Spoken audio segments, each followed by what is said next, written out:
Coming up on the Civil Discourse, Kmele Foster, a media entrepreneur, writer, and commentator whose views on politics, race, and culture have been aired across many television and print outlets. He's a provocative and sometimes controversial cultural critic.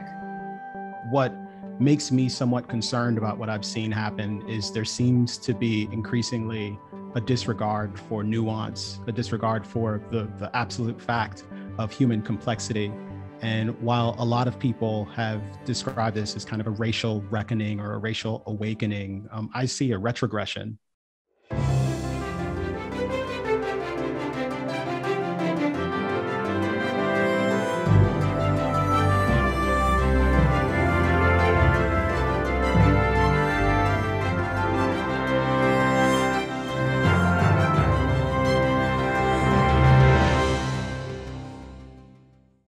Hello and welcome to the Civil Discourse. I'm your host, Paula Marantz Cohen, Dean of the Pennoni Honors College and Professor of English at Drexel University, speaking to you from my home in Center City, Philadelphia during the COVID-19 pandemic. My guest today is Kmele Foster, a media entrepreneur, writer, and commentator with views on politics, race, and culture, which have been aired across many television and print outlets. He's a provocative and sometimes controversial critic. Kmele Foster, welcome to the Civil Discourse. Thank you so much for the invitation. Delighted to be able to join you. Well, I believe you consider yourself a libertarian. Is that true? That is correct. Yeah, classical liberal, libertarian. Can you define this political designation for us?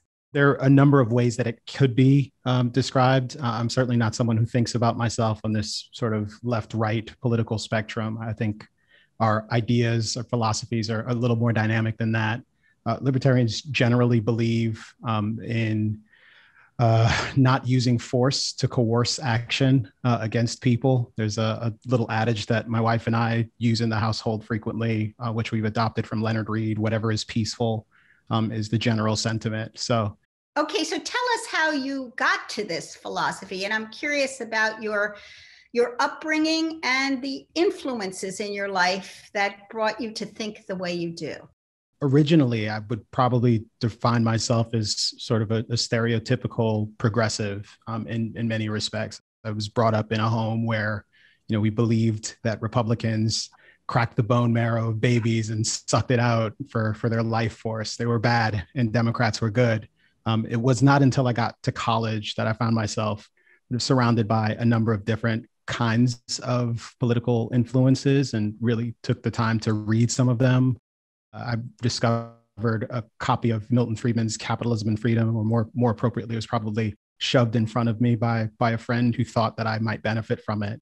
And I can still remember reading what I believe is the foreword of that book. And in it, there's a section where he talks about Kennedy's speech, where he says, "Ask not what your country can do for you, ask what you can do for your country." And Milton Friedman's insight was that neither one of those sentiments were consistent with the ideals of a free person in a free society. He also suggested that freedom was a rare and delicate plant. And I think both of those ideas were very arresting for me at the time. It was something I really hadn't been confronted with. And I proceeded from there to discover the writing of people like Bastiat, who wrote a small book called The Law, and other interesting thinkers from that same sort of classical liberal canon. So I'm very much influenced by everyone from Nozick to Rothbard to F.A. Hayek. Is there anybody you'd like to add to that? I find that I appreciate specific aspects about people or specific things. I frequently refer to James Baldwin's work. I just think he's a miraculous orator and writer, and I've benefited profoundly from reading his work. Barbara Fields, who wrote a profoundly important and influential book for me, Racecraft, and has written a number of important things, I think, about race as an ideology and the various ways that we reinforce it and reinvent it every single day in our regular lives without thinking about it, and very important to me. So it's interesting to me that it was in college that you felt that your insights, your perspective was broadened, but I assume you were a person who was generally open to iconoclastic thinking. Was that your persona? Was that how you saw yourself as you moved into these new ideas? I've certainly someone who is not afraid of interesting different perspectives. I think it just honestly was a matter of not really having been presented with any of these other ideas.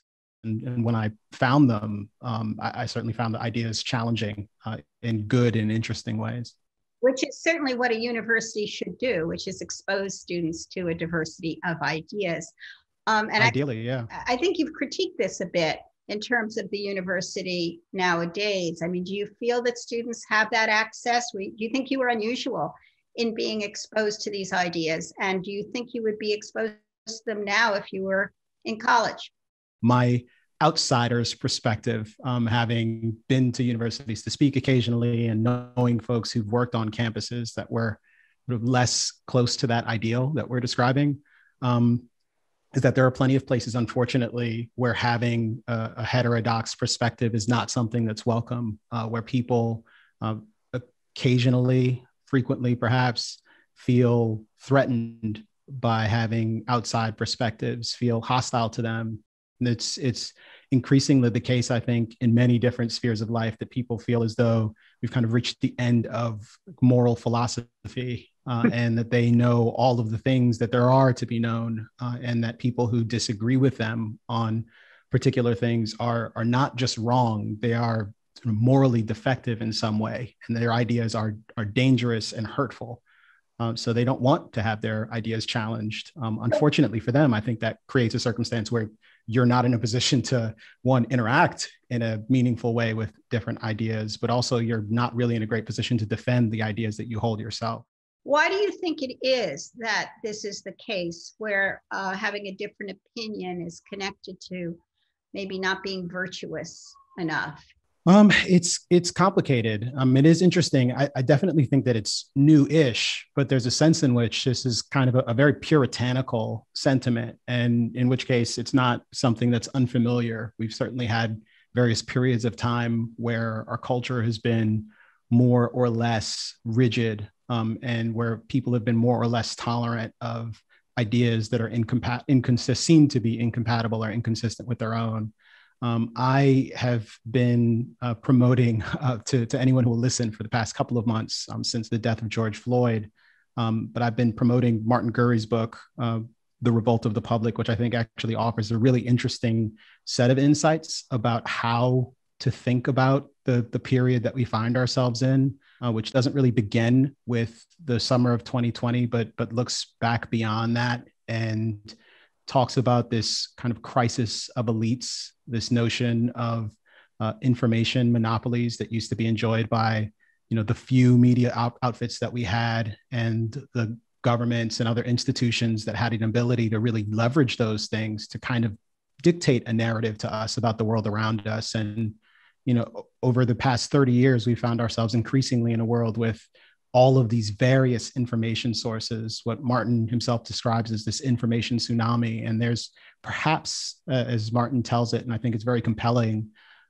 perhaps there's something to be said for a world where we find ourselves just drowning in information and drowning in all of these purported sources of authority that creates a pretty significant unease amongst the populace. And perhaps part of the response to that in some circles is to kind of close yourself off and say, no, none of these other things can be trusted. We must kind of stick together, and anything from the outside is a potential danger. Yeah, I mean, so many factors, as you say, social media being one, but other things. And of course, an awareness or a revelation about race that seems to have happened recently that one has to feel is a watershed moment. I mean, there have been many watershed moments in a way regarding race, but how do you reconcile your feelings with the fact that during this summer, there was this new awareness about prejudice in this country that we have to, don't you think, applaud?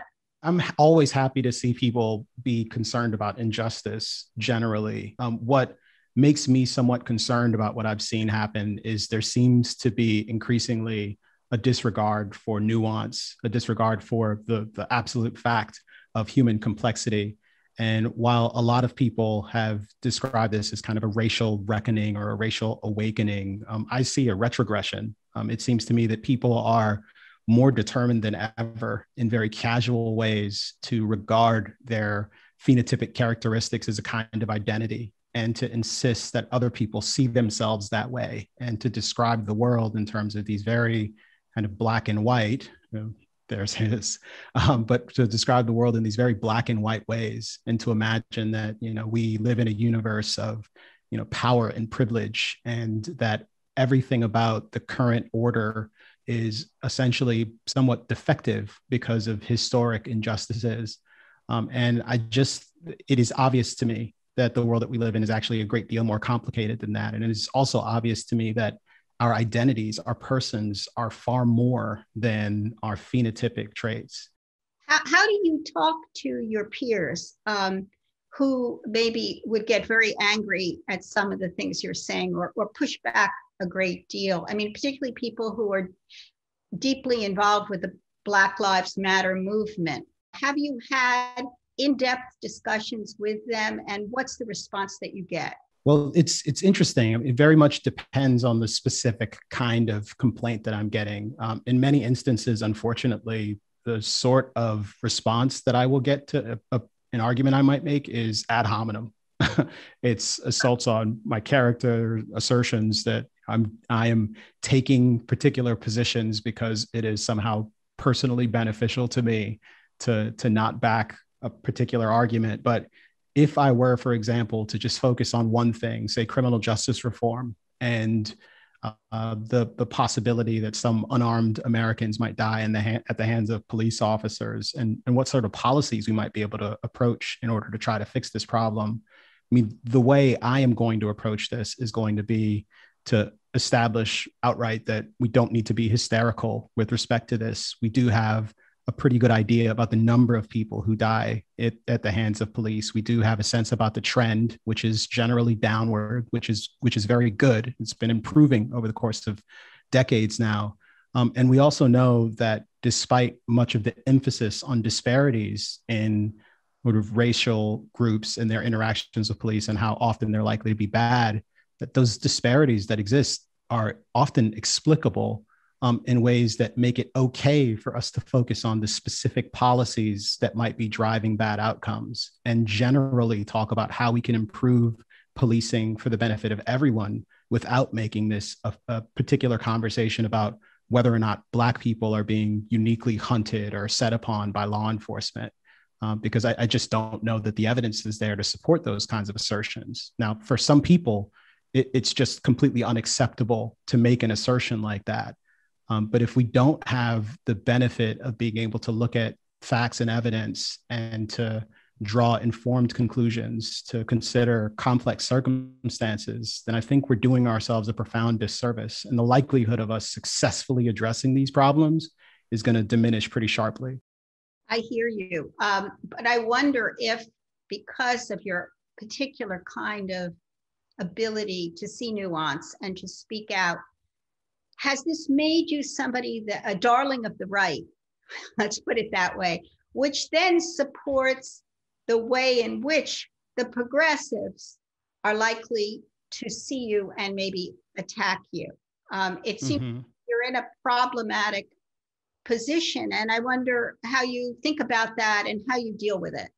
I think we live in very polarized times. So to the extent you're someone who is, and I even hate the word, but someone who's a bit more of a centrist, or at least is not obviously a representative of the left or the right, then you're automatically, in some respects, suspect and potentially at jeopardy. And I really can't help the fact that people who might have been described as conservative or might describe themselves as conservative might be inclined towards my positions on certain things. And I also just try not to think about that very much. That's not what's important to me. What's important is to get the policy right, to get the policy prescriptions right, to hold positions that I can, look in the mirror and feel, I have some integrity behind me, and I know this to be true.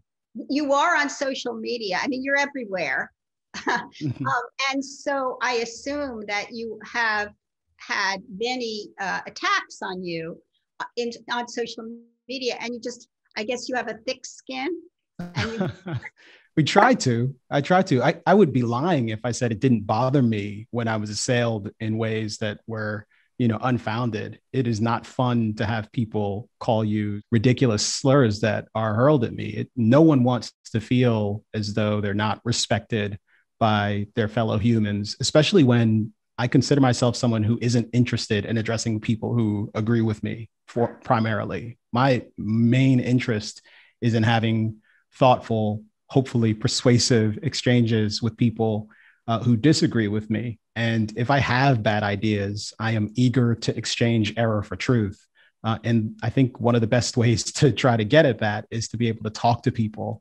That's not fun, but you have to continue to persist. If the ideas that you care about are sufficiently important to you, if they're sufficiently important if you believe them to be sufficiently important to society at large, then you continue to advocate for them as forcefully as you can, and hopefully as effectively as you can. How do you feel about playing that role? And also in general, playing the role of television pundit or radio pundit, as the case may be. How do you feel about that?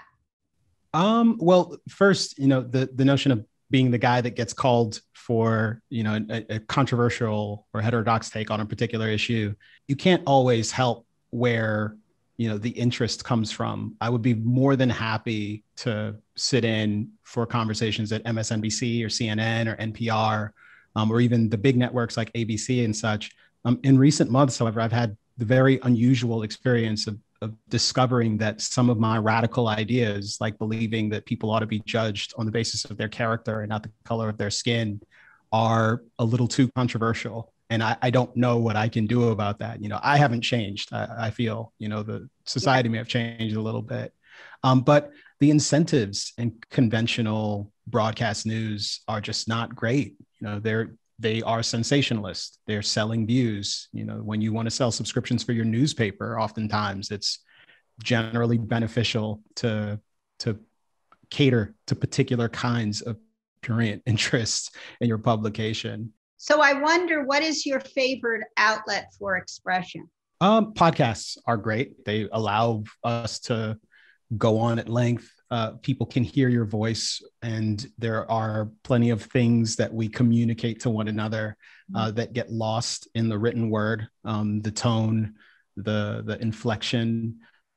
That's primarily where I've spent most of my time. I think video is still very important. I'm delighted to have the opportunities I do to go on forums like this and to produce the podcast that I've been working on for some years, the Fifth Column. And I've got a lot of opportunities to grow that. So I think that's where my focus will be in the coming years and months.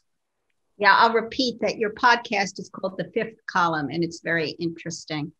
You voted for the Libertarian candidate in 2016, I believe. I don't know about in this election. I assume I hope it's okay for me to say, I assume you voted for Biden. I sat this one out, actually. Sat this one.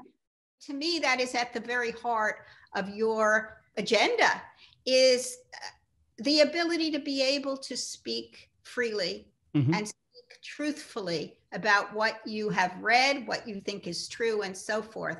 And you just said that in this country, it seems to have disappeared.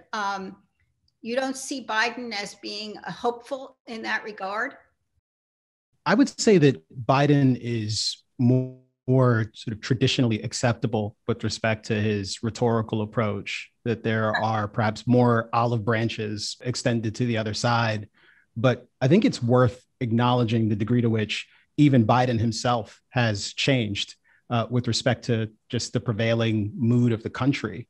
The prevalence of phrases like white supremacy, equity, the specific aspects of his agenda related to the kinds of things that one might pay attention to, where movements like Black Lives Matter are really in the driving seat.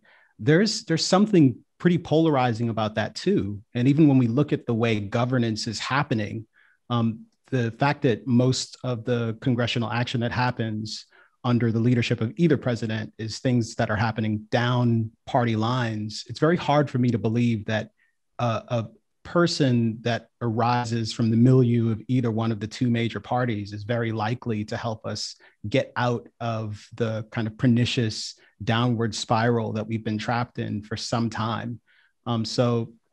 I would concur that it is imperative that we're able to talk to one another and get beyond, demonization.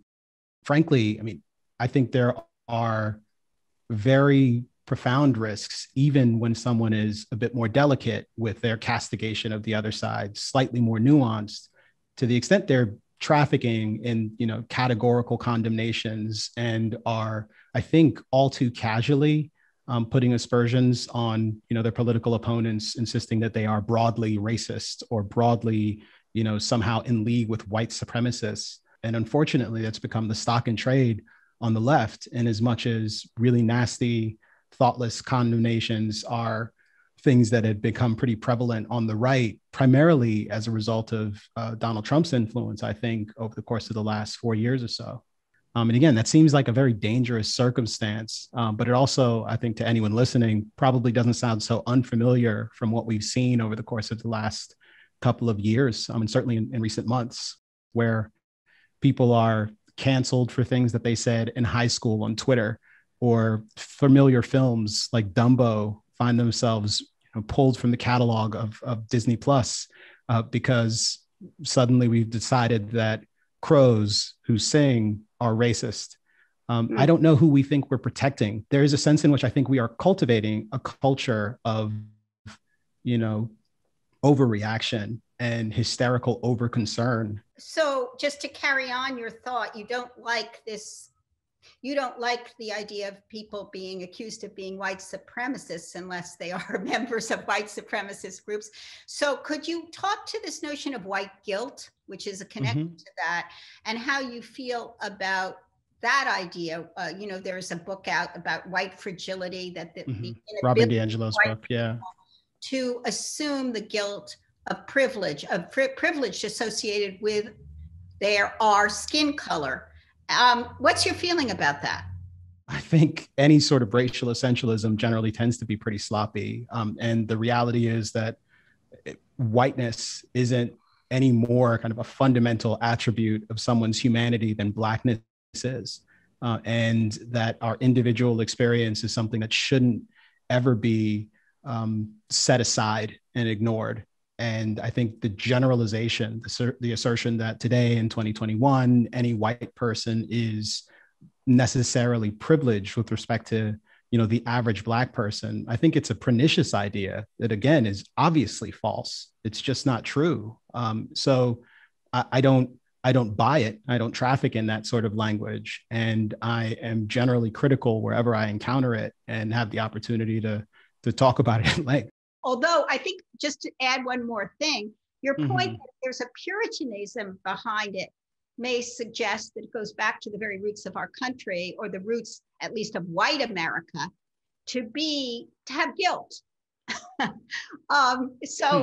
is interesting too, that perhaps it's a dynamic that finds its way in different forms throughout the history since the so-called founding.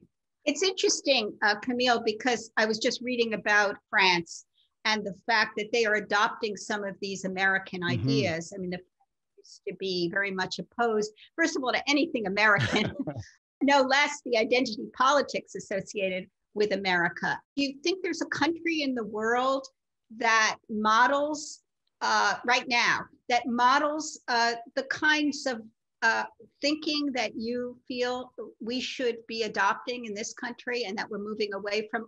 I'm not sure. I think that's a very interesting question. I don't know that there's another national culture that is much better. I do know that, the America of the 1980s, in which I grew up, at least did some of my growing up, I feel as though I took a lot of very distinct values away from that. It seemed to me, at least all through high school, that the goal was to regard people based on the content of their character, to use a very familiar phrase. We've sort of taken a very different turn now, and we even deride that sort of notion. It's somehow insufficient. But I'm someone who insists on the dignity of my individuality. And I'm someone who believes on giving people the same respect, even when they don't insist on it for themselves. And the second thing that you mentioned, though, about the Puritanism and whether or not it, has roots in the origins of the country, I think you will find that in plenty of other cultures at plenty of other points in the past, and certainly now, this kind of determined like monoculture insistence on a monoculture and a severe hostility towards anyone who seems to violate those norms. And there's a sense in which you always have a bit of that, but it's entirely possible for the boundaries of that thing to become a lot more expansive in terms of the things that are permitted and not permitted, and for a culture to start to change rather rapidly in ways that create a circumstance where all of a sudden things that were previously permissible and acceptable and understandable, a couple of months ago, are now suddenly completely unacceptable. And it happens with such speed and with such unforgiveness that nearly everyone finds themselves caught up in the undertow at some point. And there are very real consequences to creating a circumstance like that. Well, I want to thank you, Kmele Foster, for this really enlightening interview. Well, thank you so much for having me. I appreciate it. And thank you for joining us today on the Civil Discourse.